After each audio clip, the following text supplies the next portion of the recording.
सद्गुरुदेव ने साधना की अतल गहराई में पहुंचकर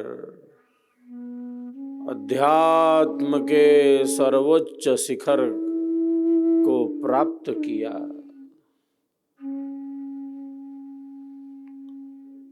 ज्ञान का आधार यहाँ विज्ञान है, वस्तु का वास्तविक प्रत्यक्ष है।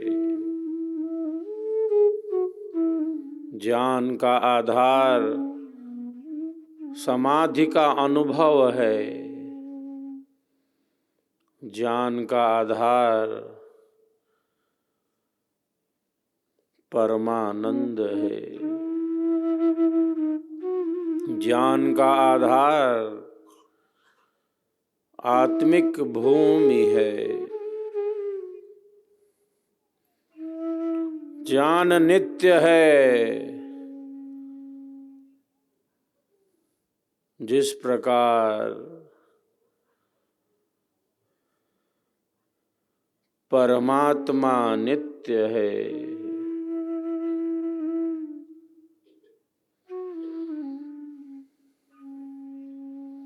ज्ञान नहीं है ऐसा नहीं कह सकते। प्रकाश नहीं है ऐसा नहीं कह सकते। आनंद नहीं है ऐसा नहीं कह सकते। शांति नहीं है ऐसा नहीं कह सकते।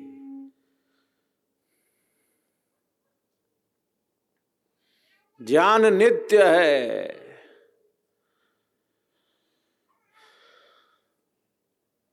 वो है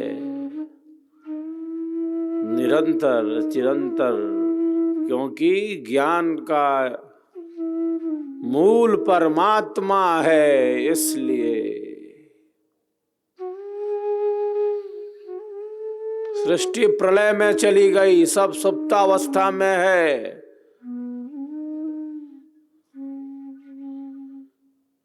सृष्टि और प्रलय का क्रम चल रहा है। प्रलय में सब सुप्तावस्था में है। ज्ञान योनि परमात्मा उस समय भी अपने परम ज्ञान से परिपूर्ण है। वो था, वो है, वो रहेगा। सृष्टि प्रलय में जाए तो जाए प्रलय में। ज्ञान का मूल परमात्मा है, जो सदैव है, नित्य है, सनातन है। तो ज्ञान नहीं है, आनंद नहीं है, शांति नहीं है, हम ऐसा नहीं कह सकते। है किसी ने ओढ़ लिया है ऐसा कि जो सत्य है उसका दर्शन नहीं हो रहा।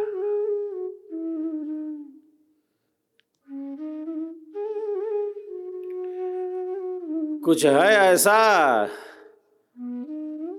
जिसके कारण वास्तविक वस्तु का प्रत्यक्ष नहीं हो रहा है।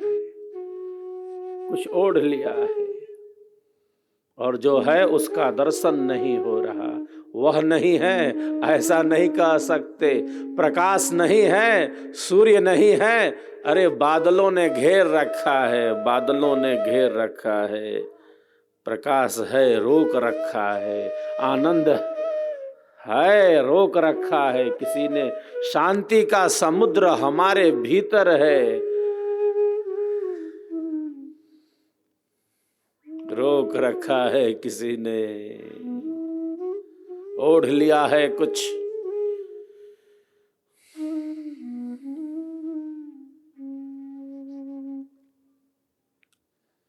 समुद्र के ऊपरी तट पर, समुद्र के ऊपरी तट पर तरंगे लड़ रही हैं।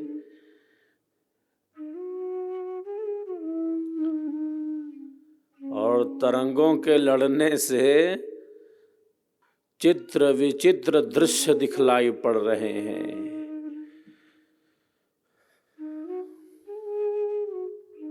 वहां संघर्ष है, वहां उपद्रव है, वहां अशांति है। तरंगे आपस में लड़ रही हैं और तरंगों के लड़ने से चित्र विचित्र दृश्य उपस्थित हो रहे हैं। तरंगे समीप खड़े पर्वत से जा टकराती हैं।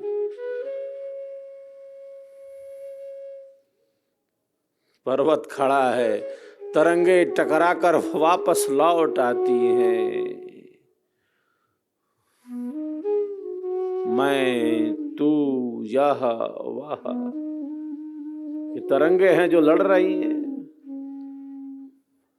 मैं बड़ी, ये तरंगों की टकराहट है।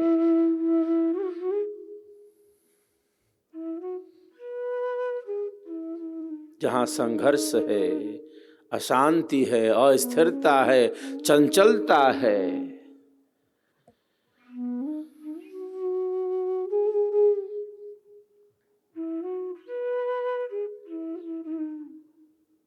उसी समुद्र के गर्भ में कोई तरंग लड़ रही है क्या? उसी समुद्र के गर्भ में तरंगे आपस में लड़ रही हैं क्या? उसी समुद्र के गर्भ में कोई अशांति है क्या? कोई टकराव है क्या? कोई अनियंत्रण है क्या? कोई असंयम है क्या? उसी समुद्र के गर्भ में शांति ही शांति है, स्थिरता है, सहजता है, सरसता है, सरलता है, स्वाभाविकता है, गंभीरता है। उसी समुद्र के गर्भ में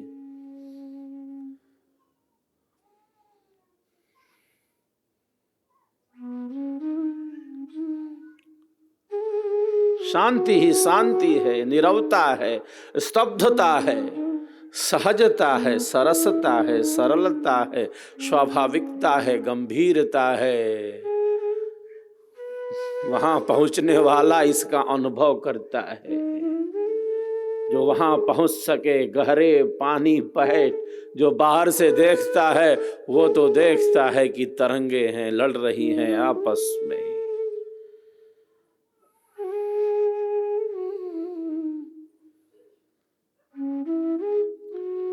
वो बाह्य धरातल है जहां यह सब घटित हो रहा है।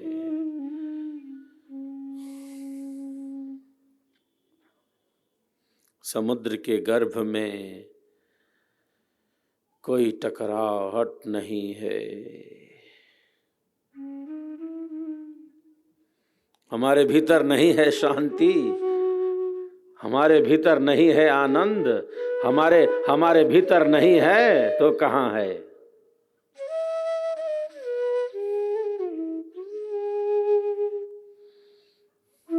अनंत आनंद का समुद्र हमारे भीतर है, सच्चिदानंद हमारे भीतर है। रसो वैशः आनंदो ब्रह्मेति व्यजानात्, आनंदो ब्रह्मेति व्यजानात्।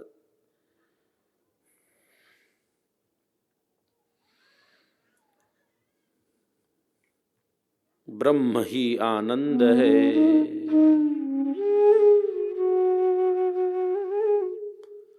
आनंद ही ब्रह्म है, रसो वैसः। जीवन आनंददायी बने, जीवन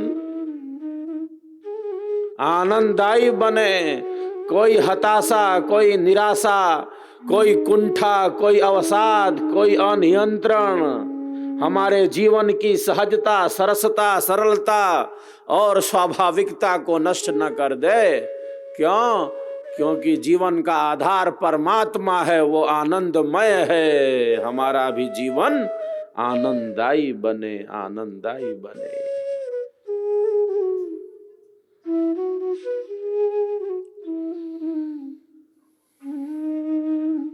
दुखों से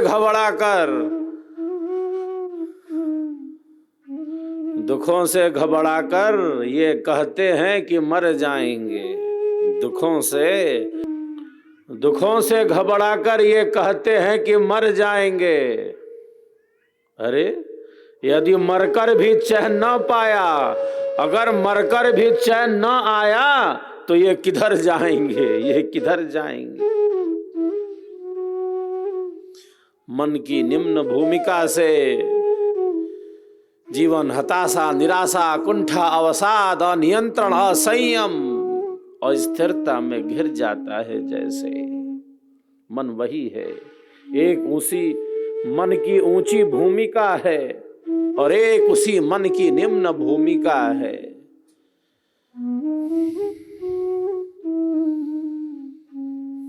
परम उत्कृष्ट है ये मानव जीवन। जीवन को ठीक ठीक समझ लिया, जीवन को ठीक ठीक जान लिया,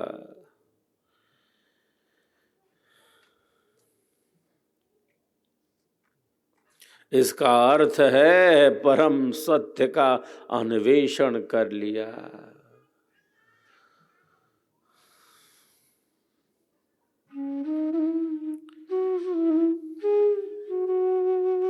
जीवन सुख दुख के अनुभव के लिए नहीं है कि सुखों के मिलने पर अत्यधिक प्रफुल्लित हो जाएं और दुखों के मिलने पर अत्यंत हताशा, निराशा, कुंठा और अवसाद में चले जाएं। जीवन सुख दुख के अनुभव के लिए नहीं है। जो सुख के मिलने पर अत्यधिक प्रसन्न हो सकता है, जो सुखों के मिलने पर अत्यधिक प्रसन्न हो सकता है, जो सुखों के मिलने पर अनियंत्रित हो सकता है, अत्यधिक दुख मिलने पर उसकी क्या गति होगी?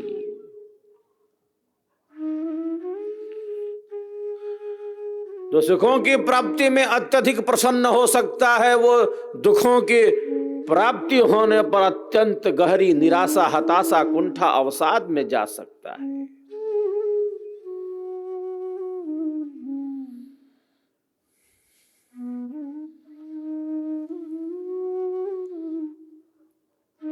जीवन सुख दुख के अनुभव के लिए नहीं है। सब कुछ बदल रहा है, हर क्षण बदलता जा रहा है, हर क्षण व्यतीत होता जा रहा है, हर पल बदल रहा है।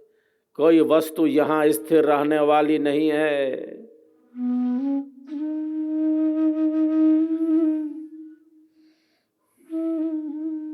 अनादिकाल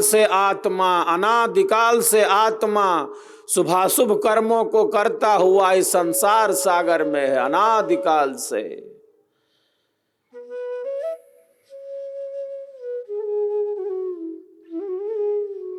कर्म में ही अधिकार है, फल में है नहीं।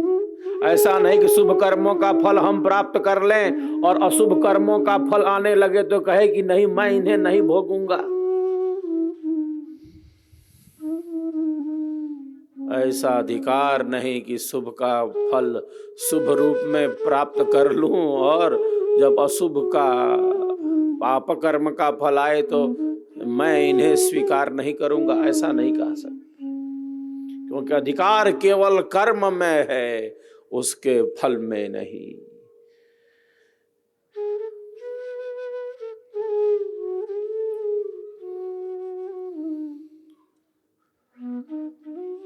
निरंतर हम कर्म करते जा रहे हैं। हमारा यह मानव जीवन कर्म समुच्चय है।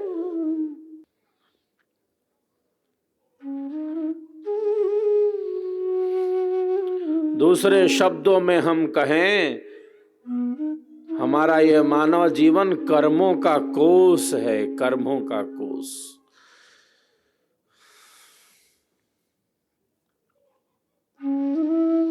क्रियमाण कर्म है,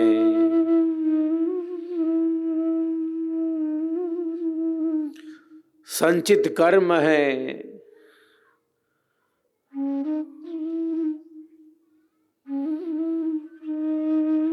प्रारब्ध कर्म है।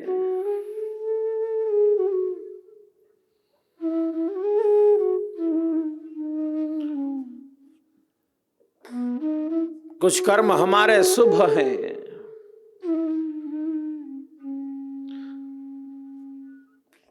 ऋषियों ने कहा कि संसारी जनों के द्वारा 3 प्रकार के कर्म किए जाते हैं।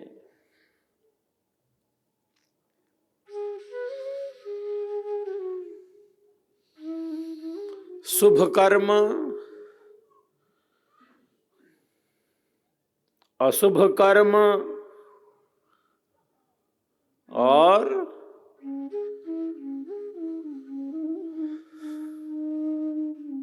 शुभ अशुभ मिश्रित कर्म। ये 3 प्रकार के कर्म संसारी जनों द्वारा किए जाते हैं, हो रहे हैं ये कर्म। जैसे नदी में लकड़ी का टुकड़ा बहता जा रहा हो, ऐसा प्रवाह है कर्मों का। अनादिकाल से आत्मा शुभाशुभ कर्मों को करता हुआ इस संसार सागर में है।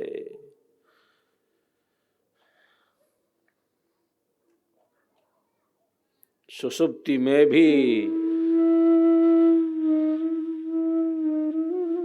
श्वास प्रश्वास का क्रम चल रहा है,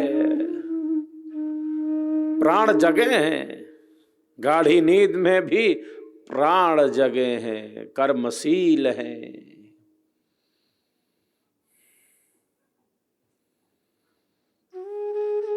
सबका जीवन प्राण है,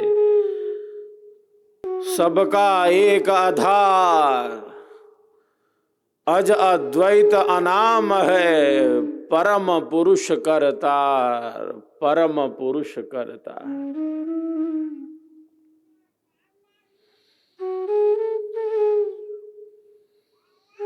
प्राणों का आधार परमात्मा है, प्राणों का प्राण वही है, प्राणों में प्राणों को भरने वाला वही है, श्वासों का श्वास वही है।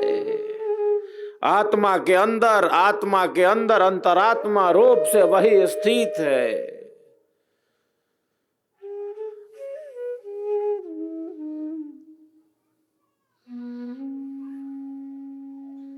जीवन का आधार वही है जो सर्वाधार है।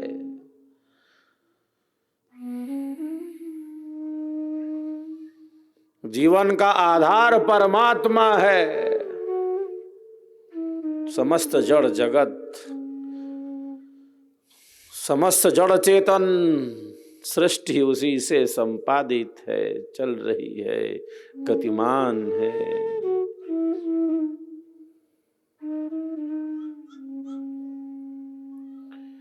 ईश्वर की अनंत शक्तियां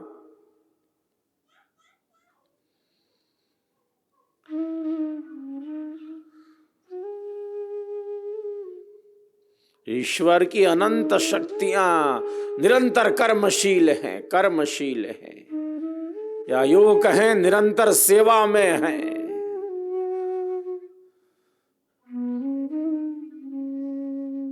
उनके कर्म में कोई आसक्ति नहीं है।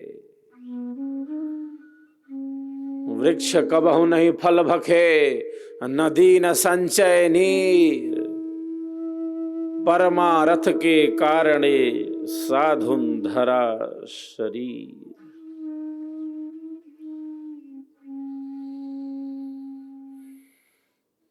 तो कर्म का एक आधार भौतिक है और कर्म का एक आधार